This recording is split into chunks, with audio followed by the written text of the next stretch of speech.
नमस्कार, आप देख रहे हैं किसान तक और मैं हूं आपके साथ हिमानी दीवान। और आज मैं जिस ऑफिस में हूं वो है national centre for organic and natural farming. क्या करता है ये सेंटर, कहां पर है, कैसे आप लोग जुड़ सकते हैं और क्या फ़ायदा आपको हो सकता है, ये सारी डिटेल, इन सारे सवालों के जवाब देने के लिए मेरे साथ आज होंगे इस सेंटर के डायरेक्टर मिस्टर गगनेश शर्मा।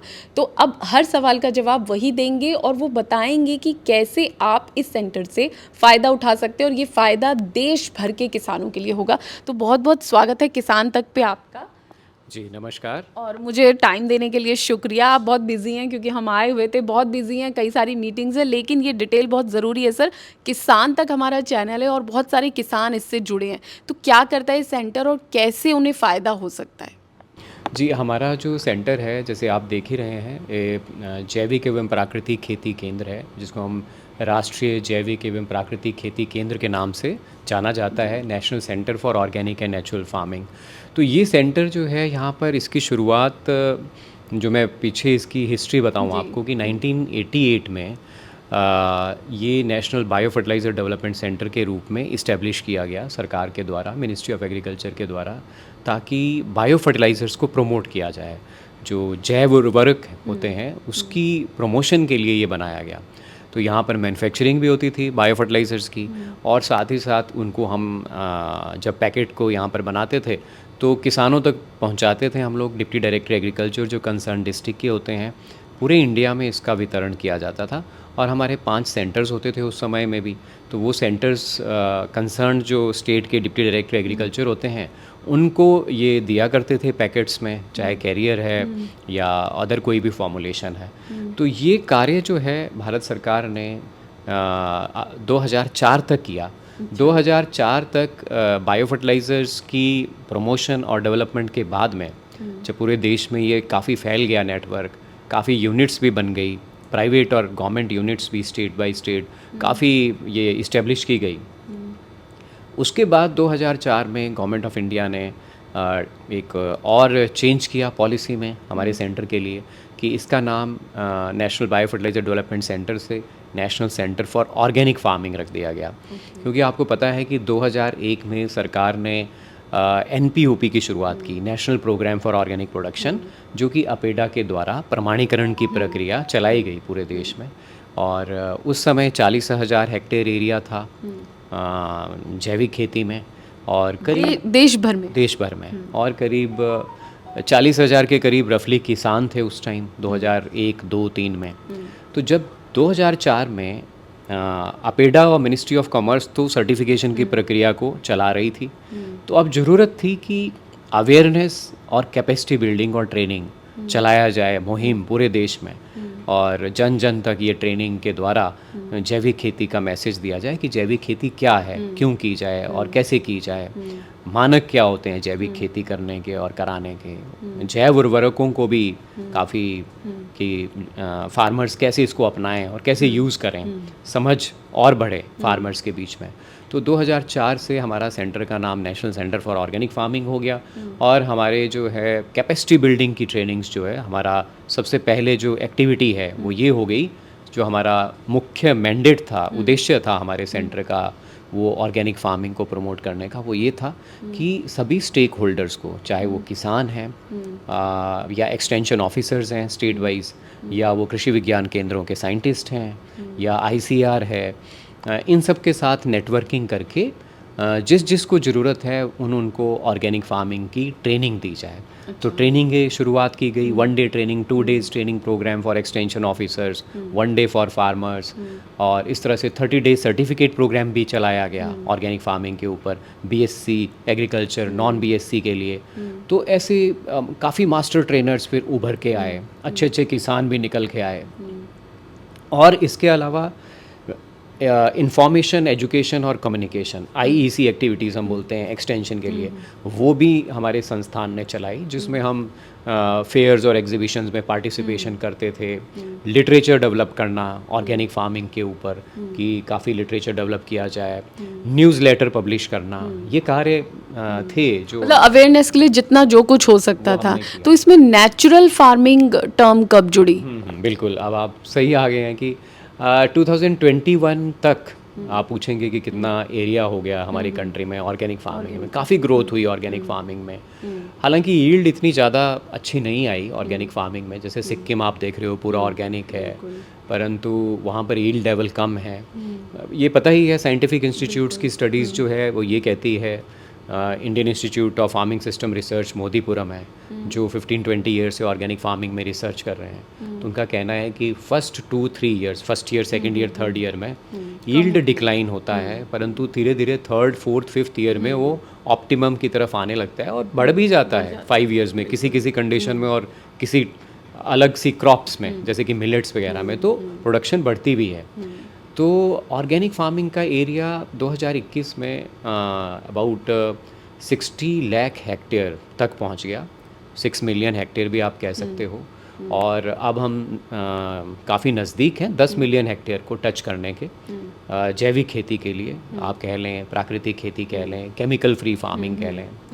तो 2022 में ये डिसीज़न हुआ कि अब हमें जैविक खेती को तो काफ़ी प्रमोट कर लिया, जिसमें बायो फर्टिलाइज़र्स का यूज़ है, ऑर्गेनिक फर्टिलाइज़र्स का यूज़ है, बाहर से हम सीड ले सकते हैं, परचेज़ कर सकते हैं, उसको केमिकली ट्रीट नहीं करना है, उसको हमें बीजामृत से ट्रीट करना है, काऊ यूरिन से ट्रीट करना है, बायो फर्टिलाइज़र से ट्रीट करना है, तो बायो एजेंट से ट्रीट करना है। तो ये सारी चीज़ें थी जैविक खेती में, जिसमें किसान भाइयों को ये था कि वो बाहर से भी बायो फर्टिलाइज़र खरीद के ले सकते हैं, परंतु ये देखा गया कि किसान भाइयों के लिए ये बहुत मुश्किल हो रहा था कि क्वालिटी ऑर्गेनिक फर्टिलाइज़र्स और बायो फर्टिलाइज़र्स वो उपलब्ध नहीं हो पा रहे हैं। आज भी हम देखते हैं, और अभी भी किसान भाइयों तक जो है बायो फर्टिलाइज़र्स की पहुंच नहीं है, मिल भी जाते हैं तो वो 6 महीने उनकी शेल्फ़ लाइफ होती है, और वो जो माइक्रोब्स हैं वो मर जाते हैं, और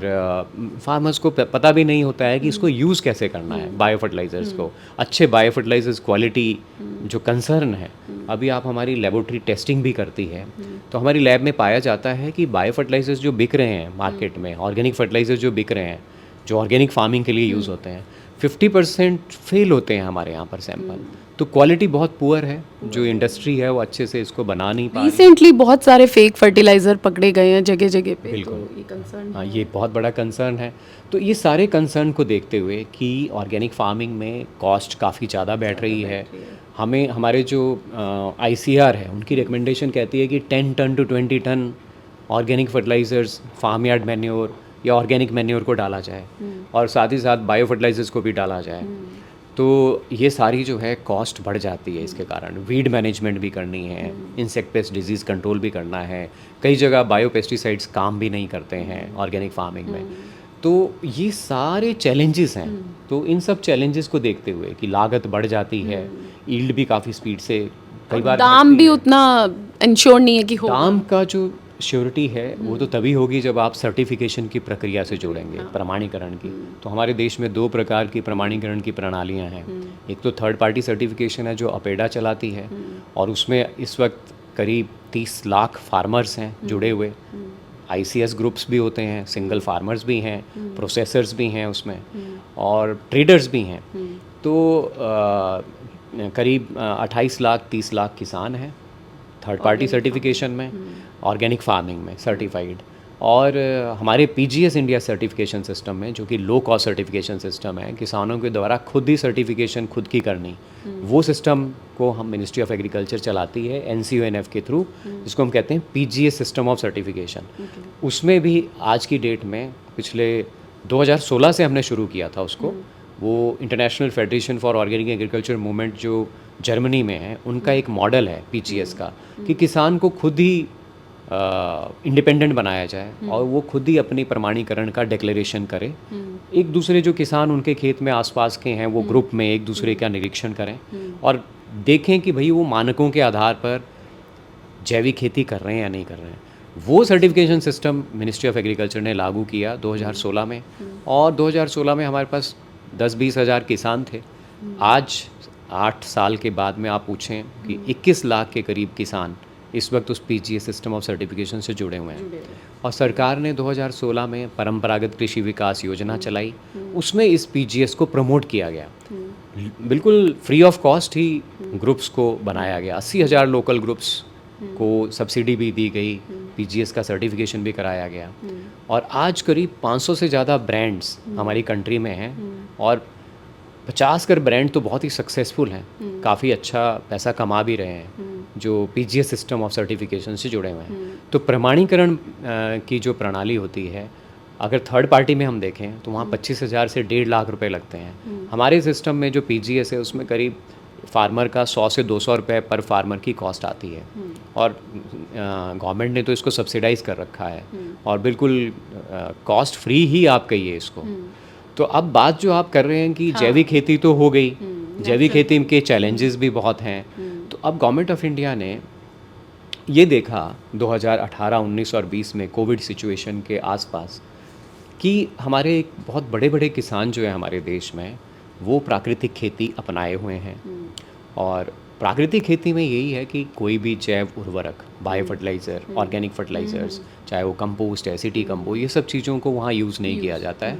वहाँ पर खेत में ही आपके पास, किसान के पास गाय है, गाय का गोबर है, काव यूरिन है, तो वहीं पर ही किसानों को मतलब किसान भाई खुद ही अपने आप एंथुजियास्टिक है। हमारे किसान तो वैज्ञानिक भी हैं प्राकृतिक खेती की अगर बात करें, तो ये स्ट्रेंथ को देखा गया कि ट्रेडिशनली हमारे जो किसान हैं वो बहुत साउंड हैं, और प्राकृतिक खेती हमारे देश में बहुत से लोग अपनाए हुए हैं, और 15-20 साल से कर भी रहे हैं सक्सेसफुली, पहले से भी कर रहे होंगे। तो 15-20 साल से कुछ किसान बहुत सक्सेसफुल हुए हैं, और कुछ जो बहुत ऐसे किसान हैं जो एक्सपीरियंस्ड हो चुके हैं, जैसे सुभाष पालेकर जी का आपने नाम सुना होगा, और भी इनकी तरह जैसे हमारे आचार्य देवव्रत जी हैं, उन्होंने भी पहले जैविक खेती गुरुकुल फार्म में की थी, उसके बाद में उन्होंने हिमाचल में प्राकृतिक खेती का बहुत बढ़िया मॉडल देखा तैयार होते हुए, फ्रूट्स और जो पेरिनियल क्रॉप्स हैं उसमें भी, तो उनको काफ़ी सक्सेसफुल लगा, और उन्होंने अपने गुरुकुल में भी इसको कुरुक्षेत्र में लागू किया, इम्प्लीमेंट किया, तो काफ़ी अच्छे रिजल्ट्स आए। हम लोग भी वहाँ विज़िट किए, हमारे सेक्रेटरीज़ भी गए वहाँ पर, मिनिस्ट्री ऑफ एग्रीकल्चर के एडिशनल सेक्रेटरी, जॉइंट सेक्रेटरी, सब गए वहाँ पर, देखा। आईसीआर के साइंटिस्ट आए दिन वहाँ जाते हैं, तो वहाँ देखा गया कि प्राकृतिक खेती से जो है, अगर हम जैविक खेती के से कंपेयर करें तो लागत कम पड़ती है, खर्चा कम है, और गाय का भी हम संरक्षण करने के लिए आगे बढ़ जाते हैं।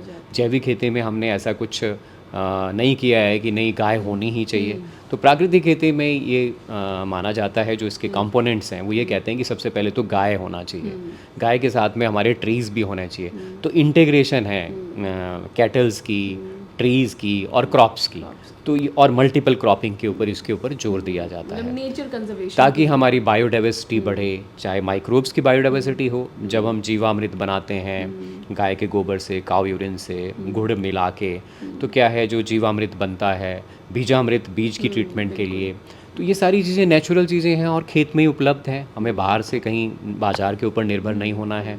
और जो पुराने सीड हमारे पास पड़े हैं, ऑर्गेनिक हमारे पास जो मिलेट्स हैं मान लीजिए, तो कुछ सीड्स ट्रेडिशनली ऐसी हमारे यहाँ की प्रथा है हमारे देश में बहुत जगहों में, जहाँ सीड बैंक बनाए हुए हैं फार्मर्स ने अपने, 500 किस्में जो हैं राइस की, गेहूं की और चावल की, मक्का की, ये सब अवेलेबल हैं। मिलेट्स तो बहुत अवेलेबल हैं, ट्रेडिशनल वेराइटीज़।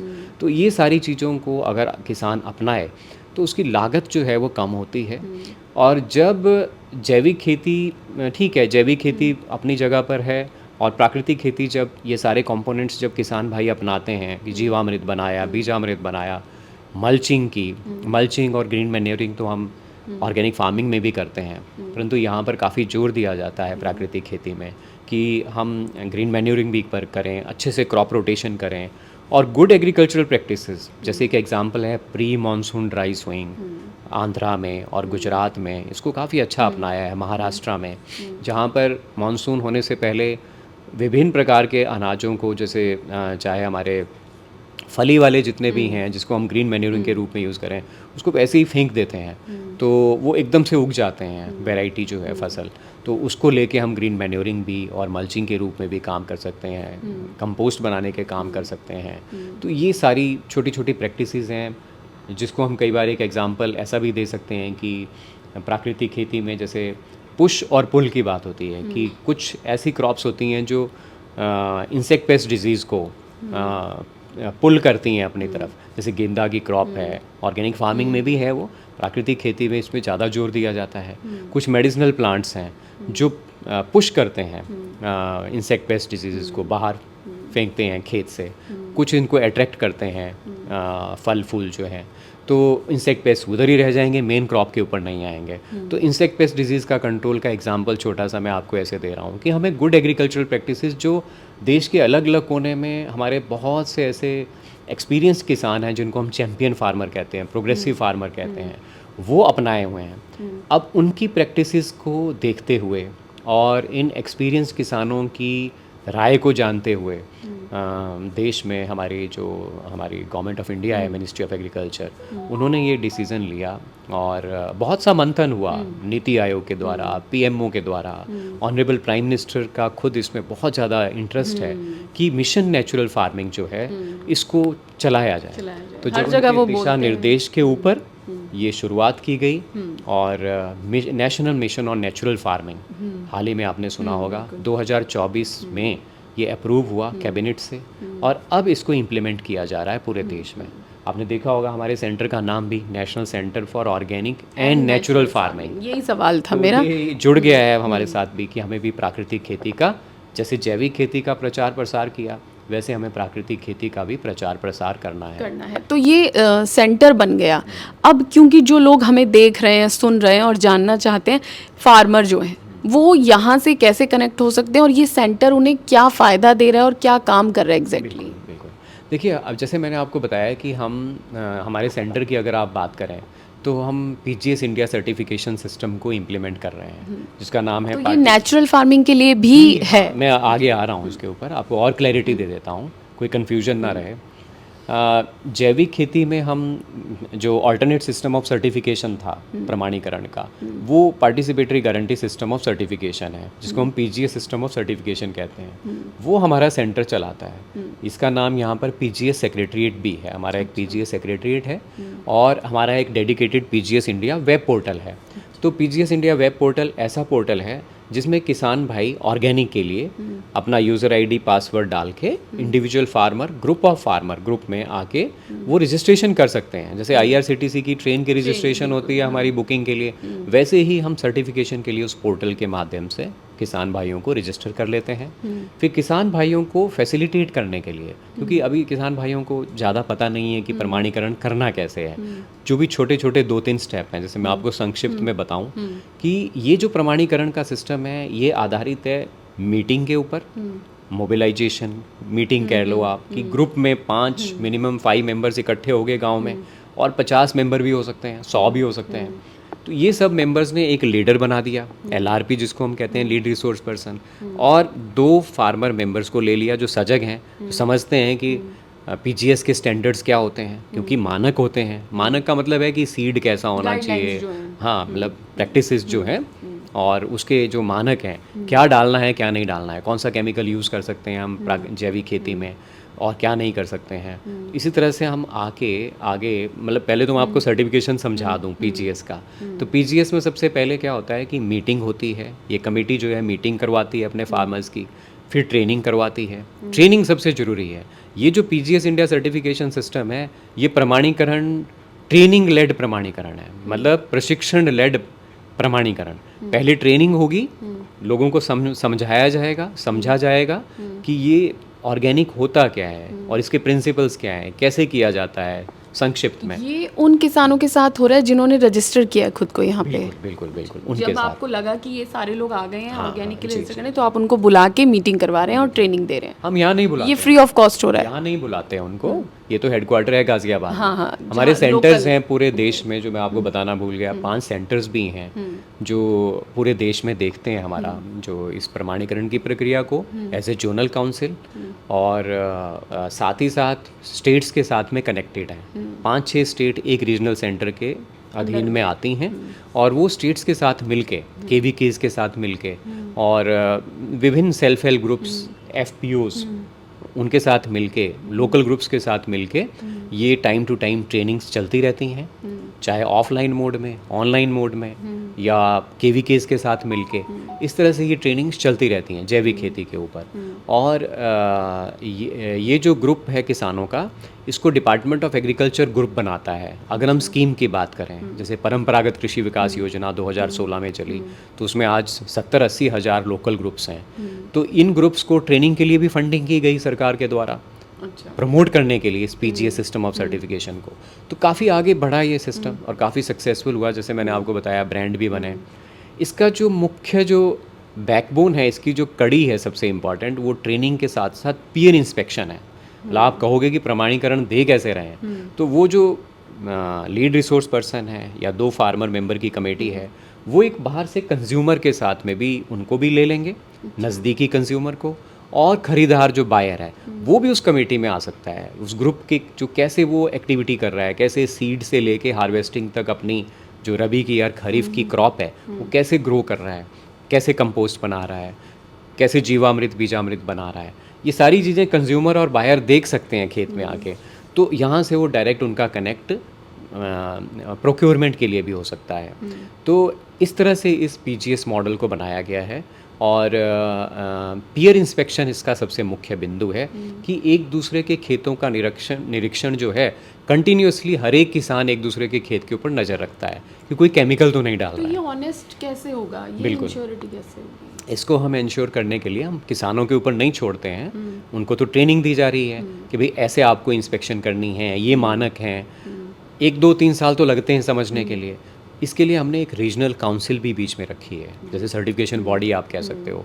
तो आज की डेट में हमारे पास 76 रीजनल काउंसिल्स हैं, और ये रीजनल काउंसिल्स एक्सपीरियंस्ड ऑर्गेनाइजेशंस हैं, जैसे पतंजलि ट्रस्ट है, श्री श्री है, उनका ट्रस्ट है, या स्टेट गवर्नमेंट की जो state seed and organic certification agencies हैं, वो सर्टिफिकेशन की रीजनल काउंसिल हो सकती हैं। ऑलरेडी जो अपेडा में सर्टिफिकेशन बॉडीज़ हैं जो सर्टिफिकेशन में एक्सपीरियंसड हैं, उनको भी रीजनल काउंसिल्स बनाया गया है। तो इस तरह से प्राइवेट और गवर्नमेंट मिला के करीब 76 रीजनल काउंसिल्स हैं जो फार्मर्स को फैसिलिटेट करती हैं, और वो वेरिफिकेशन का काम भी करती हैं। मतलब पोर्टल में उनको वो जब फार्मर अपना सारे डॉक्यूमेंट अपलोड कर देता है, अपनी फार्मर हिस्ट्री शीट, वो क्या कर रहा है क्या नहीं कर रहा है, तो रीजनल काउंसिल को उसको ऑप्शन चूज़ करना होता है, भी ये रीजनल काउंसिल मेरा निरीक्षण करेगी। तो रीजनल काउंसिल उनके डॉक्यूमेंट को अपलोड हुए कि नहीं, मीटिंग के, ट्रेनिंग के, पीयर इंस्पेक्शंस, उसके बाद अगर रीजनल काउंसिल को लगता है कि ये जो एरिया है, ये जो फार्मर है कुछ सेंसिटिव लग रहा है, तो वो फिजिकली वहाँ इंस्पेक्ट करके सर्वेलेंस भी कर सकते हैं। और रिस्क भी को एसेस करने के लिए वो सॉइल सैंपल भी ले सकते हैं रेजिड्यू टेस्टिंग के लिए, हो भी रहा है कि नहीं हो रहा है, ये हमारी रीजनल काउंसिल चेक करती है। कितना टाइम लगता है ये, जब यूज़र ने रजिस्टर किया, एक फार्मर ने आपके पास रजिस्टर किया, फिर वो प्रोसेस शुरू हुआ, पीयर ग्रुप्स का इंस्पेक्शन हुआ, रीजनल बॉडीज़ का सर्टिफिकेशन में कितना टाइम लगता है? जनरली 6 मंथ्स का टाइम लगता है फर्स्ट टाइम में। और फर्स्ट टाइम में हम कहते हैं पीजीएस में कि वो अंडर कन्वर्जन आ गया। जैसे आप देख रहे हो ना, ये लोगो है PGS India green. PGS India green मतलब अंडर कन्वर्जन है। तो अंडर कन्वर्जन मतलब कि पहले उसने केमिकल डाला होगा तो कुछ रेजिड्यू ना रह गया हो, हैवी मेटल्स वगैरह का। तो 2 साल का एक ट्रांजिशन फेज होता है। तो 2 इयर्स का एनुअल और बाइनियल क्रॉप्स के लिए 2 साल रखा गया है, जो मानक है कन्वर्जन का।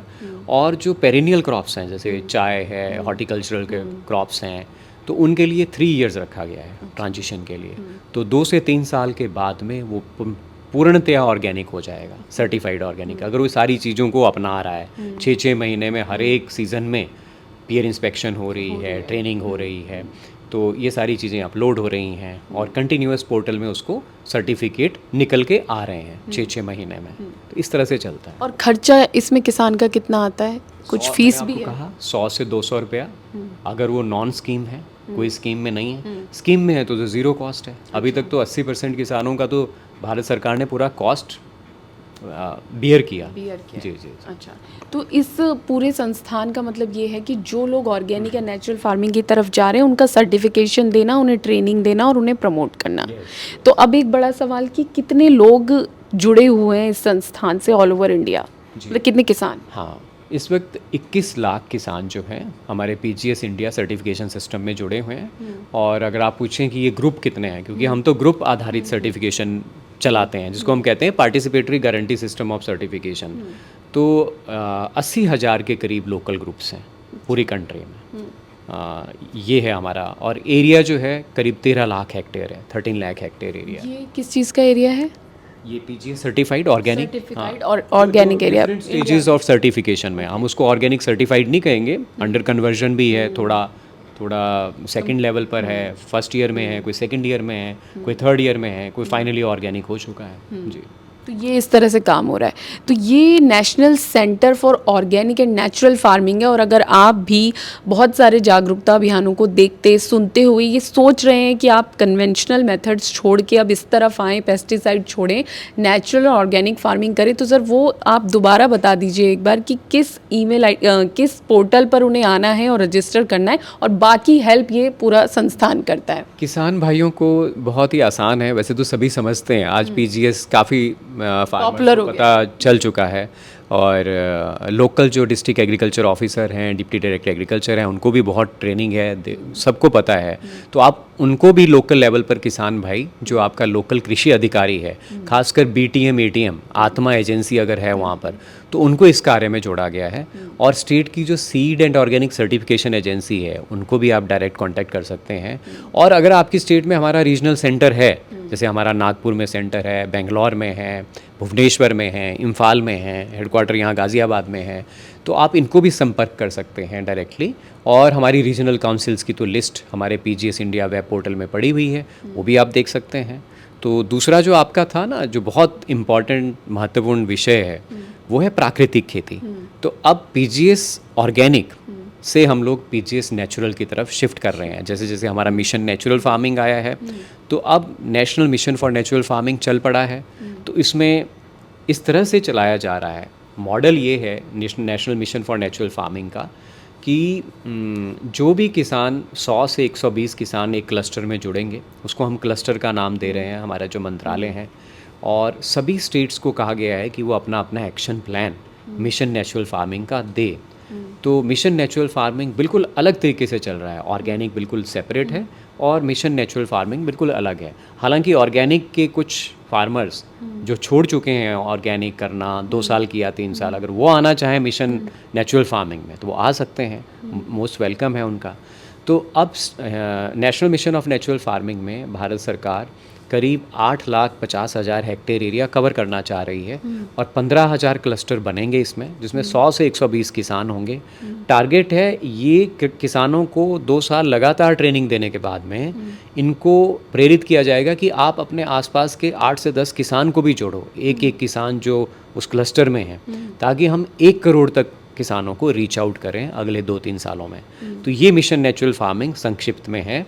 अब इसमें प्रमाणीकरण की प्रक्रिया क्या चल रही है, क्योंकि प्रमाणीकरण सबसे महत्वपूर्ण है, जैविक हो चाहे प्राकृतिक हो। अगर आप प्रमाणीकरण से नहीं जुड़े हुए हैं तो आपको फिर प्रमाणित किसान जैविक खेती या प्राकृतिक खेती करते हुए कोई भी नहीं मानेगा। आप अपने लिए तो ठीक है, उगा रहे हैं, खाना है आपको, हाँ, बेचने में दिक्कत आएगी, पर जब आप बेचोगे, आपको अच्छा दाम लेना है, तो आपको प्रमाणीकरण की प्रक्रिया से गुजरना होगा। तो भारत सरकार ने हाल ही में अभी ऑपरेशनल गाइडलाइंस बनाई हैं नेचुरल फार्मिंग सर्टिफिकेशन सिस्टम के लिए। पूरी तरह से नया एक सर्टिफिकेशन सिस्टम बना दिया गया है, जो पीजीएस की तरह ही होगा। क्योंकि पीजीएस को ही गवर्नमेंट ऑफ इंडिया ने और फार्मर्स ने एक्सेप्ट किया है कि भाई यही आसान और लो कॉस्ट सर्टिफिकेशन सिस्टम है, जो कि किसान भाई खुद कर सकते हैं। तो इस सिस्टम को ही आगे चलाया जाएगा। उसमें मानक जो हमारे एग्जिस्टिंग पीजीएस ऑर्गेनिक वाले हैं, उसमें तो ऑर्गेनिक के मानक हैं, इसमें नेचुरल फार्मिंग के मानक हमने बना दिए हैं, और सारी स्टेट्स को ये डिस्ट्रीब्यूट कर दिया गया है, ऑपरेशनल गाइडलाइंस को सर्कुलेट कर दिया गया है। और अब 2-3 दिनों में, पिछले जब आप आई हैं यहाँ पर, तो हमने हमारे जो मिनिस्ट्री ऑफ एग्रीकल्चर है, उन्होंने इसकी स्पेसिफिक रीजनल काउंसिल्स जो नेचुरल फार्मिंग में एक्सपीरियंस्ड हैं, उनसे हम एप्लीकेशंस भी ले रहे हैं। और ये टारगेट है कि अगले 1-2 सालों में डिस्ट्रिक्ट वाइज आरसीज बनाई जाएं। अभी तो हमारे पास 76 आरसीज हैं जो ऑर्गेनिक की देखती हैं। तो उन आरसीज को तो हमने अप्रूवल दे ही दिया कि भाई आप भी नेचुरल फार्मिंग के स्टैंडर्ड्स को मान के वो प्रमाणीकरण की प्रक्रिया चलाओ और क्लस्टर्स को रजिस्टर करो, ताकि हमारे पास एक नई पूरा वर्टिकल तैयार हो नेचुरल फार्मिंग का। तो क्योंकि उसके मानक अलग हैं, जैसे आपको बताया मैंने कि जीवामृत, बीजामृत, ये सब बनाना, गाय रखना, इंटीग्रेशन करना, मल्टीपल क्रॉपिंग, बायोडाइवर्सिटी को इंक्रीज़ करना। ऑर्गेनिक में भी है वो, परंतु इसमें फोकस्ड है, बहुत ज़्यादा इस पे जोर दिया जाता है। तो ये सारी चीज़ें प्राकृतिक खेती के मानक जो बनाए गए हैं, और इसमें हमने एक स्पेशल चीज़ रखी है जो हम पोर्टल डिज़ाइन करेंगे। तो अच्छा, उसके वो लिए आज पोर्टल हमारे अभी पास बना नहीं है। हाँ, वो पोर्टल हम बना रहे हैं। अभी हमने यही सबको कहा है पूरे देश में, सभी स्टेट गवर्नमेंट्स को, कि रीजनल काउंसिल 76 हैं, उनको उनकी हेल्प लीजिए, ऑफलाइन रजिस्ट्रेशन कर लीजिए इनिशियली।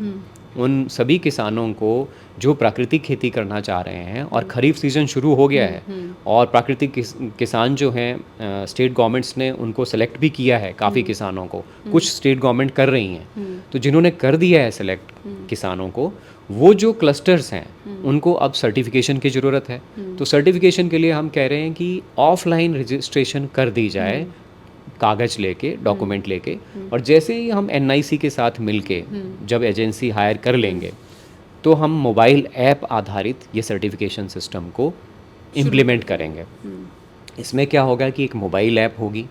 मोबाइल ऐप में हमने करीब 25-30 पैरामीटर्स रखे हैं कि किसान भाई के पास गाय है, कौन सी गाय हैं, कितनी गाय हैं, और प्राकृतिक खेती कब से कर रहे हैं, 2 साल से कर रहे हैं, 5 साल से कर रहे हैं, कितना एरिया है, कितना एरिया प्राकृतिक खेती में रखा है, और क्या क्या उगा रहे हैं, और उनके खेत का ऑर्गेनिक कार्बन का स्टेटस क्या है। तो इस आधार पर उनको एक वेटेज दी जाएगी। अगर 50% से ऊपर उनके वेटेज आ जाती है उस मोबाइल ऐप में, तो ऑटोमेटिक उनका जो कन्वर्जन पीरियड है 6 महीने का, वो रिलैक्स कर दिया जाएगा। उसको 2 से 3 साल कन्वर्जन में नहीं जूझना पड़ेगा। तो क्योंकि वो प्राकृतिक अपनाए हुए हैं, अगर एक्सपीरियंस्ड है तो हम कहेंगे कि 6 महीने का भी इनका रिलैक्सेशन किया जाए। 75 मार्क्स आए हैं तो इनको ये पूरी तरह 2 स्टार ऑर्गेनिक प्राकृतिक हैं। तो ये सारी चीज़ें जो है गवर्नमेंट ऑफ इंडिया ने इसमें नई चीज़ें लेके आए हैं, और इसको हम मोबाइल ऐप की लॉन्चिंग भी करेंगे, और होपफुली 1-2 महीने के अंदर हम इसको इम्प्लीमेंट कर लेंगे। और पोर्टल में ये IT का पूरा इनिशिएटिव होगा, और एक पोर्टल भी डेडिकेटेड इसका बना दिया जाएगा, और वो PGS का ही नाम है उसका, participatory guarantee system of certification, परंतु प्राकृतिक खेती के लिए, प्राकृतिक PGS प्राकृतिक उसको हम कहेंगे। और हमें ज़्यादा से ज़्यादा रीजनल काउंसिल्स चाहिए जो स्ट्रॉन्ग हों, सेल्फ हेल्प ग्रुप हों या FPO हों, फार्मर प्रोड्यूसर ऑर्गेनाइजेशन हों, जो रीजनल काउंसिल का काम कर सकते हैं। साथ ही साथ हम सबको रिक्वेस्ट भी कर रहे हैं, पूरे देश के जितने भी किसान भाई हैं, कि जो भी प्राकृतिक खेती अपनाना चाह रहे हैं, वो सबसे पहले अपनी रजिस्ट्रेशन इन रीजनल काउंसिल्स के द्वारा इनके साथ मिलके कर ले। कैसे? एक 2-3 पेज का जो ये एनेक्शर है, जिसमें वो डिक्लेयर करेंगे कि हम यही एक्टिविटी कर रहे हैं, और इसको ऑफलाइन वे में वो रीजनल काउंसिल के पास रख दें, एक कॉपी अपने पास भी रख लें, ताकि जैसे ही हमारा मोबाइल ऐप शुरू हो तो फटाफट उसमें ये एंटर करें, और फिर हमारी सिस्टम जो है वो ऑनलाइन मोड में चल पड़ेगा। तो इस तरह से हम सर्टिफिकेशन से भी किसान भाइयों को जोड़ रहे हैं। साथ ही साथ आपको और भी मैं बताना चाहूँगा कि नेशनल कोऑपरेटिव ऑर्गेनिक लिमिटेड, कल उनका बहुत बड़ा प्रोग्राम भी है FPOs को लेके। सारे PGS के brand, third party certified organic के ब्रांड का जो मिनिस्ट्री ऑफ कोऑपरेटिव है, अमित शाह जी की जो मिनिस्ट्री है इतनी बड़ी, तो उन्होंने भी एक बहुत अच्छा डिसीजन लिया है कि NCUL बनाया है, और एक एक्सपोर्ट की उन्होंने कोऑपरेटिव बनाई हैं, जो ऑर्गेनिक का प्रोड्यूस जो सर्टिफाइड होगा, चाहे वो नेचुरल है चाहे ऑर्गेनिक है, उसको वो खरीदेंगे अच्छे दामों में, और किसान भाइयों के साथ में स्ट्रॉन्ग नेटवर्किंग होगी। और ये प्रोड्यूस को, जैसे अमूल का कोऑपरेटिव का एग्जांपल है, वैसे ही इस PGS सर्टिफाइड प्रोड्यूस को भी हम नेशनल कोऑपरेटिव ऑर्गेनिक लिमिटेड से जोड़ रहे हैं। काफ़ी चीज़ों को तो जोड़ दिया गया है, और यहाँ पर भी किसान भाइयों को स्ट्रगल नहीं करना पड़ेगा कि एक बार उनका प्रमाणीकरण हो गया तो प्रमाणित जो उत्पाद है उसको मार्केटिंग से भी NCUL के द्वारा वो परचेज़ भी करेंगे, गांव-गांव जाके या ब्लॉक जाके। उनका भी पूरा नेटवर्क है, उनके साथ भी हमारा MOU हो रहा है। जी। तो एक बहुत अहम जानकारी हमें मिली है कि ऑर्गेनिक फार्मिंग हो या नेचुरल फार्मिंग, दोनों के लिए अगर आपको सर्टिफिकेशन चाहिए, वो सर्टिफिकेशन इसलिए भी ज़रूरी है क्योंकि आपको अपना प्रोड्यूस, आपको अपना जो उत्पाद है, फसल है, वो बाज़ार में बेचनी है। वो सर्टिफिकेशन कैसे होगा ऑर्गेनिक और नेचुरल का, ये बहुत ही अच्छे तरीके से गगनेश जी ने बताया। इम्पॉर्टेंट बात यह कि नेचुरल फार्मिंग अगर आप कर रहे हैं तो उसके लिए ऑनलाइन प्रोसीजर 1-2 महीने में शुरू हो जाएगा, लेकिन ऑफलाइन पूरा पुरजोर तरीके से काम चल रहा है। वो आप अपने नज़दीकी रीजनल सेंटर से कांटेक्ट करके कर सकते हैं। तो ये पूरी जानकारी है सर्टिफिकेशन के लिए। इससे जुड़े कोई सवाल हों तो आप कमेंट करके हमें ज़रूर बताइएगा, हम उनके जवाब भी एक्सपर्ट की मदद से आप तक पहुँचाने की पूरी कोशिश करेंगे। आप देखते रहिए किसान तक। अगर ये वीडियो आपको पसंद आया है तो इसे लाइक ज़रूर करें। अगर चैनल अभी तक सब्सक्राइब नहीं किया है तो कर लें और नोटिफिकेशन पाने के लिए बेल आइकन भी दबा दें।